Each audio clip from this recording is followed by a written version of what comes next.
Jorge no creía en el infierno como un lugar de fuego y azufre. Como ingeniero de sonido forense, Jorge creía en las frecuencias.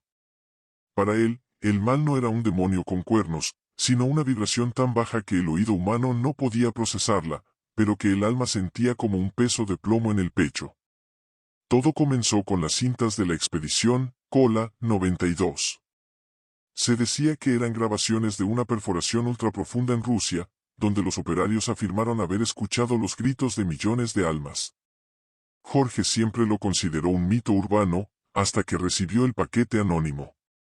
El primer sonido, el crujido de la tierra. Eran las 3:14 de la madrugada. El estudio estaba en total oscuridad, salvo por el brillo azul de los monitores. Jorge cargó el archivo digitalizado. Al principio, no hubo nada. Solo el siseo blanco de una grabación antigua. Luego, a los 2 minutos, llegó el ruido. No era un grito. Era el sonido de algo rompiéndose. Pero no madera, ni cristal.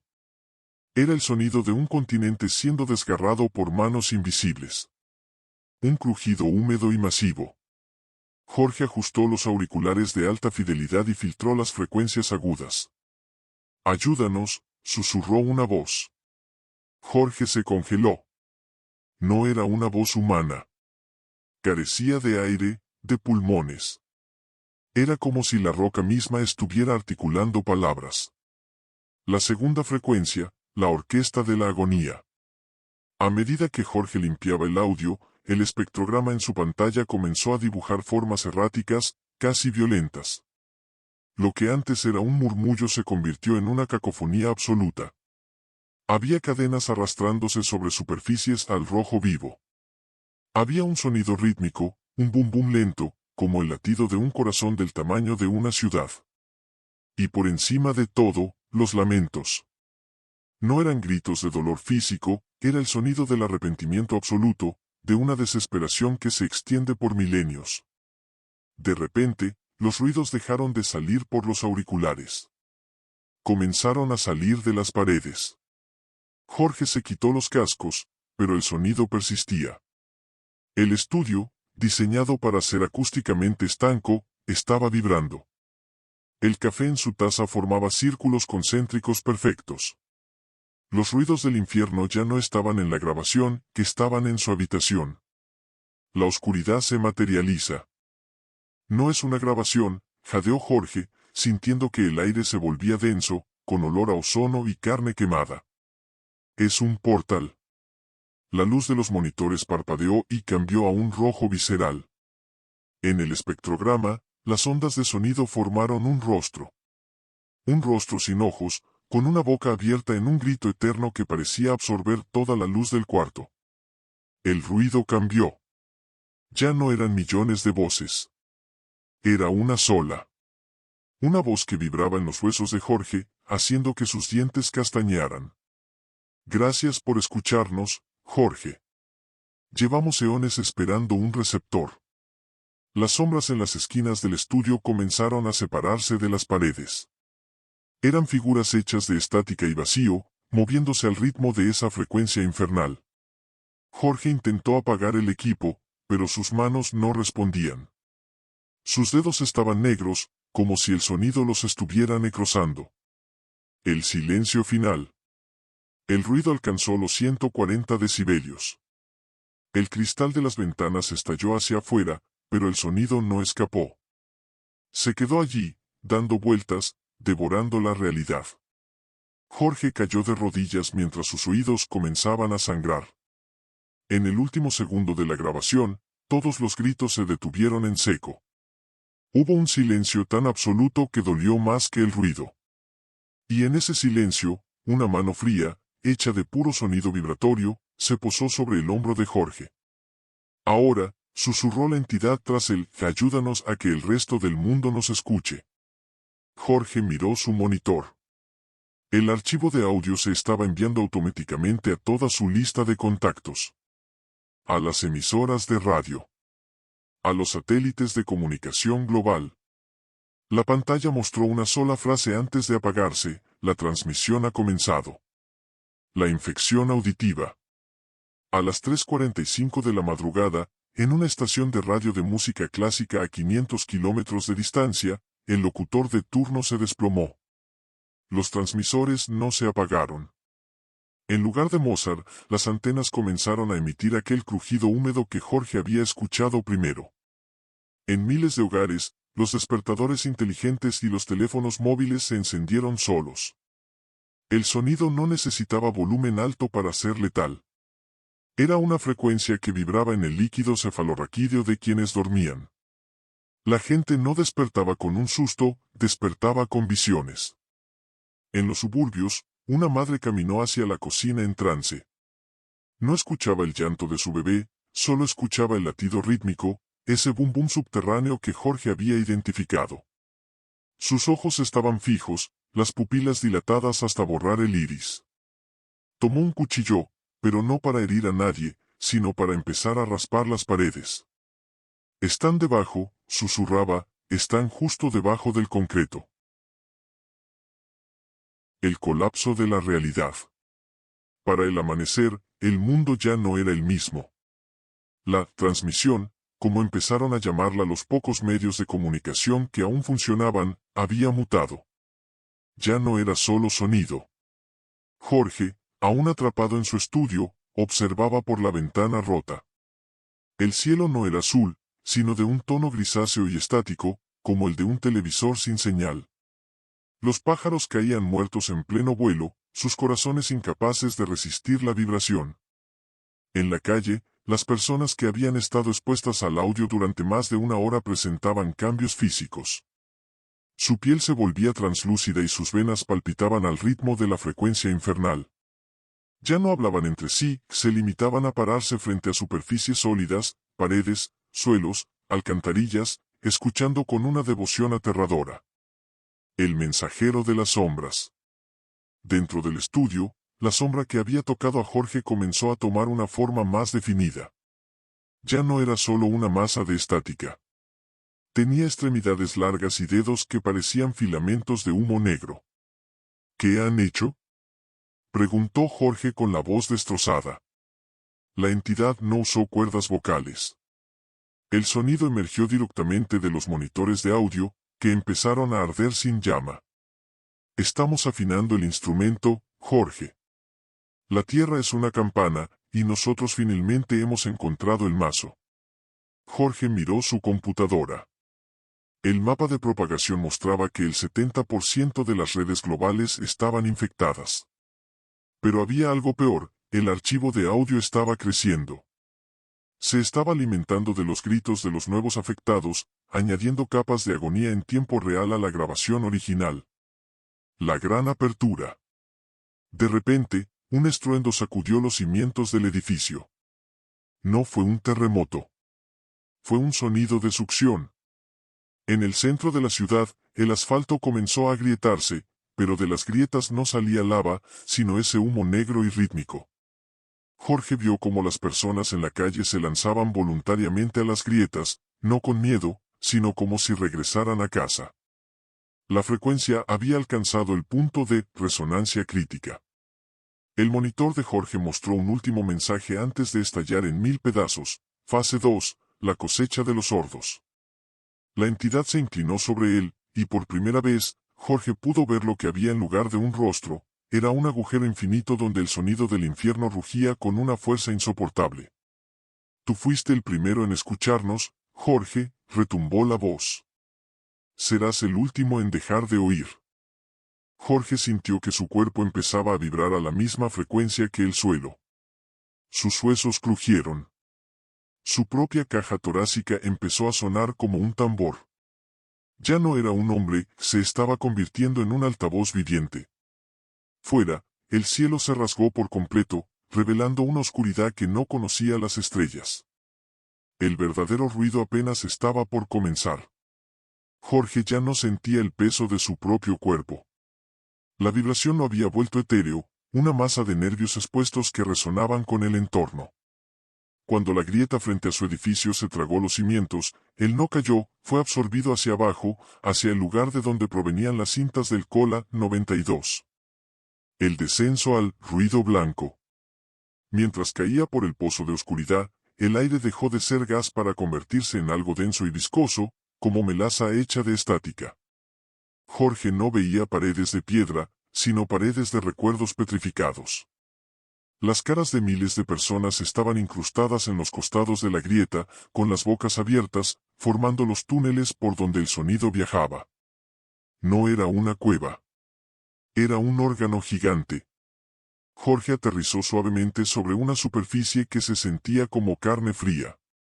Al levantarse, se dio cuenta de que estaba en una catedral de proporciones imposibles. Las columnas eran huesos de dimensiones colosales que vibraban perpetuamente, manteniendo una nota musical tan baja que hacía que sus ojos sangraran en intervalos rítmicos. La fábrica del lamento. En el fondo de la grieta, Jorge descubrió la verdad tras los ruidos. No eran gritos de tortura al azar. Había una industria de la agonía. Vio figuras, las mismas sombras estáticas del estudio, operando máquinas que no tenían engranajes, sino cuerdas hechas de tendones humanos. Estas cuerdas eran tensadas hasta el punto de ruptura para emitir una nota específica. Cada vez que una cuerda se rompía, un alma en la superficie moría de un infarto cerebral. Aquí es donde se fabrica el silencio del mundo, dijo una voz que no venía de ninguna parte y de todas a la vez. Jorge caminó hacia un altar de obsidiana en el centro de la cavidad. Allí, flotando sobre un pozo de brea negra, estaba el origen de todo, el gran diapasón. Era una estructura de metal negro que vibraba con tal intensidad que el espacio a su alrededor se doblaba, creando ilusiones ópticas de vidas que Jorge nunca vivió. La revelación de la materia. Dentro de las grietas, Jorge comprendió que el infierno no buscaba castigar el pecado. Buscaba materia prima. Ustedes son solo instrumentos desafinados, susurró la entidad que lo había seguido desde el estudio, manifestándose ahora como una torre de bocas superpuestas. El universo era una canción perfecta hasta que la vida orgánica introdujo el caos. Estamos aquí para volver a afinarlos. Jorge vio a los que se habían lanzado a la grieta. No estaban muertos. Estaban siendo reconfigurados. Sus cuerpos eran estirados y fusionados con la roca y el metal para convertirse en nuevos resonadores. Vio a su vecina, la mujer que rascaba las paredes, convertida ahora en una placa de resonancia viviente, emitiendo un zumbido constante que alimentaba al gran diapasón. El latido del núcleo.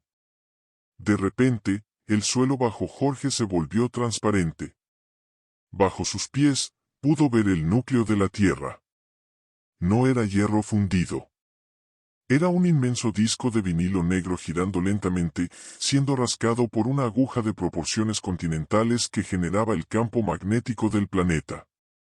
Si el disco se detiene, susurró Jorge, comprendiendo el horror final. Si el disco se detiene, la música de la creación termina, respondió la entidad. Pero nosotros no queremos que se detenga. Queremos cambiar la canción. El gran diapasón emitió un pulso que lanzó a Jorge hacia atrás.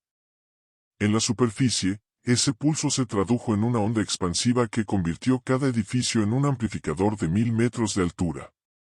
Jorge sintió que sus manos empezaban a alargarse, sus dedos a endurecerse como el metal. Sus cuerdas vocales se fusionaron con su tráquea, convirtiéndose en tubos de platino. Ya no podía gritar, pero podía emitir. El horizonte de sordera.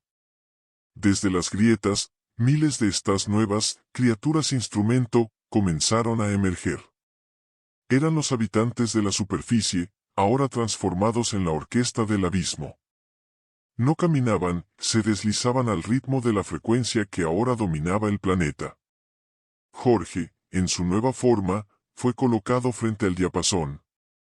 Su tarea era simple, debía ser el conductor de la nueva melodía que la Tierra empezaría a tocar para el resto del universo. Sin embargo, en el rincón más profundo de su conciencia distorsionada, Jorge escuchó algo que la entidad no había previsto. Un pequeño error en la frecuencia.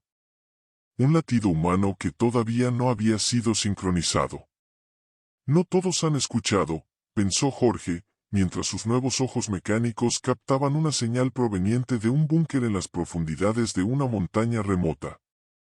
Mientras el planeta se transformaba en una orquesta de carne y metal, existía un lugar donde la frecuencia del abismo golpeaba contra un muro invisible. En un antiguo complejo de laboratorios enterrado bajo las montañas de los Alpes, un grupo de sobrevivientes observaba el fin del mundo a través de monitores mudos. Eran 32. Y para ellos, el infierno no tenía sonido. Los intocables. Sara, una exbióloga que había perdido la audición años atrás, lideraba la colonia. Para los resonadores, que ahora patrullaban la superficie, las personas como Sara eran invisibles, o peor aún, eran puntos muertos. En la superficie, la frecuencia se apoderaba de los cuerpos a través del sistema auditivo, convirtiendo el cerebro en un receptor. Pero en Sara y sus compañeros, la señal no encontraba puerto donde anclar. El virus sónico pasaba a través de ellos sin dejar rastro, como la luz a través del cristal. No podemos confiarnos, indicó Sara usando lenguaje de señas. El aire afuera ya no es aire, es vibración pura. Si salimos sin protección, aunque no lo escuchemos, nuestros órganos internos estallarán por la resonancia física. La cacería silenciosa. El problema no era solo el sonido. Eran los rastreadores de vacío. Desde las grietas que Jorge había visto abrirse, habían surgido criaturas ciegas que no buscaban por la vista, sino por la interrupción de la frecuencia. Donde había un ser humano sordo, había un agujero de silencio en su red perfecta. Y el gran diapasón odiaba el silencio. Sara observó por el periscopio del búnker. Afuera, un grupo de antiguos civiles, ahora convertidos en torres de carne con altavoces en lugar de rostros, caminaban en círculos. Emitían un zumbido constante que hacía que las piedras saltaran. De repente, uno de los rastreadores, una masa de filamentos negros, se detuvo justo encima de la entrada oculta del búnker. La criatura inclinó su cabeza inexistente. Detectaba una anomalía. Un espacio donde la canción no estaba sonando. La infiltración del eco. Está intentando entrar, señaló un joven llamado Mateo, sus manos temblaban mientras gesticulaba. Siente el vacío de nuestras vidas. El búnker estaba revestido con placas de plomo y espuma acústica de grado aeroespacial, pero la entidad del abismo no buscaba una fisura física. Empezó a golpear el suelo rítmicamente. No era un golpe de fuerza, era una búsqueda de frecuencia de ruptura. Boom, boom, boom. Dentro del búnker, aunque nadie podía oírlo, empezaron a sentirlo. El polvo del techo caía siguiendo un patrón geométrico. Los vasos de agua se rompían. Los sobrevivientes se abrazaron, sintiendo como sus propios pechos empezaban a vibrar por simpatía.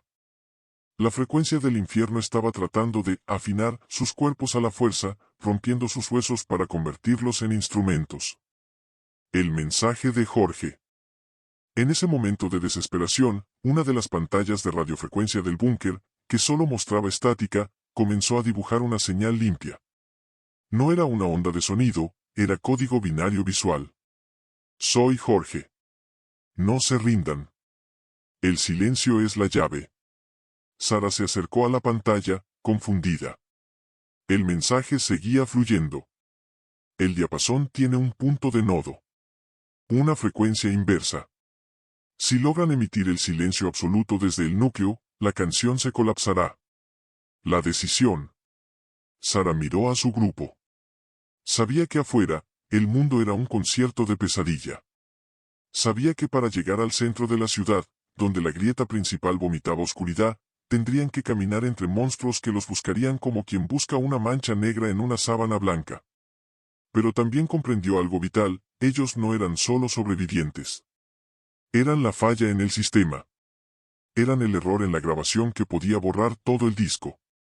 Preparen los trajes de vacío, ordenó Sara en señas, con una determinación gélida. Vamos a ir al origen. Vamos a darle al infierno lo único que no puede soportar, el fin de su música. Justo cuando sellaron sus cascos, el techo del búnker se rasgó. No por una explosión, sino porque el metal se deshizo en notas musicales. Una mano de estática negra descendió, pero antes de tocar a Sara, se detuvo, vibrando con violencia. Jorge, desde algún lugar del abismo, estaba hackeando la realidad para darles un segundo de ventaja. La mano de estática que había desgarrado el techo del búnker se contrajo, como un nervio expuesto, antes de retirarse. Jorge, o lo que quedaba de él, había logrado una última y agónica distracción desde las profundidades del abismo. Pero ese esfuerzo final tuvo un costo inimaginable. El metrónomo del dolor. De vuelta en la Catedral de Huesos y Sonido, Jorge ya no era un conductor. Era el metrónomo central del gran diapasón. Sus extremidades se habían fusionado con los pilares de hueso, convirtiéndolo en parte de la maquinaria vibratoria. Su pecho era ahora el martillo que golpeaba el inmenso instrumento, y cada latido de su corazón resonaba como un trueno a través del planeta. La entidad, una torre de bocas superpuestas, se cernía sobre él. Tu pequeña interferencia ha sido corregida, Jorge, retumbó la voz en su mente, ya que sus oídos no existían. Pero te agradecemos tu última contribución. Tu desesperación ha añadido una resonancia exquisita a la sinfonía. Jorge no podía moverse, pero podía percibir. La información fluía a través de él. Cada grito de la superficie, cada edificio que colapsaba, cada latido de terror se canalizaba por sus nuevas venas sónicas. La resistencia de los sordos era un punto minúsculo que la red estaba cerrando, absorbiendo su ausencia. La grotesca fusión. Los pocos restos de la conciencia de Jorge luchaban, pero el diapasón era demasiado poderoso. Su piel se endureció y se volvió traslúcida, revelando los órganos internos que vibraban al unísono con el núcleo terrestre. Los globos oculares se hundieron, reemplazados por pequeñas antenas que captaban cada frecuencia del planeta. Su boca se ensanchó en un grito silencioso y permanente, una grieta viviente por donde el sonido del infierno salía sin cesar. La entidad lo observaba con algo que parecía ser satisfacción. Te has convertido en el puente perfecto, Jorge, dijo, la voz ahora casi un susurro meloso que vibraba en el nuevo ser. El catalizador ideal entre nuestro mundo y el vuestro. El primer hombre en ser el propio infierno. El dolor de la transformación no era un dolor físico, era el dolor de su humanidad desprendiéndose, átomo por átomo, para ser reemplazada por una máquina de agonía. Recordó la voz susurrante en la cinta, ayúdanos. Y ahora, él era la ayuda. Él era la puerta. El eterno resonador. Finalmente, el último vestigio de la mente de Jorge se desvaneció, ahogado por la cacofonía que él mismo emitía. Su cuerpo, ahora completamente transformado en una fusión grotesca de carne y maquinaria sónica, se convirtió en una extensión viva del gran diapasón. Ya no era Jorge, el ingeniero de sonido. Era el corazón del infierno. Su nueva existencia no era sufrimiento ni dicha, sino la pura e implacable emisión de una frecuencia. Estaba anclado en el corazón de la tierra, un ser monstruoso cuyo propósito era cantar la canción del abismo por toda la eternidad. Cada pulsación de su corazón enviaba ondas que remodelaban la realidad en la superficie, reconfigurando continentes, evaporando océanos, y transformando a la humanidad en una extensión de su propia agonía sonora. El planeta ya no tenía una geografía natural. Ahora era una inmensa cámara de resonancia, afinada por Jorge. En la superficie, los cielos se habían solidificado en una niebla gris que nunca se disipaba. Las personas restantes, ahora completamente resonadoras, caminaban con un propósito unificado, escuchar la sinfonía del nuevo mundo. El silencio ya no era una opción. Desde las grietas, un nuevo sonido comenzó a emerger, más potente que cualquier otro. Era el sonido de la tierra misma, cantando. Y en el centro de esa canción, vibrando incesantemente, estaba el eco de un hombre que solo quería escuchar la verdad en las frecuencias. Jorge, el que buscó los ruidos del infierno, se había convertido en el ruido de ellos. Y su sinfonía, grotesca y eterna, acababa de empezar. Fin.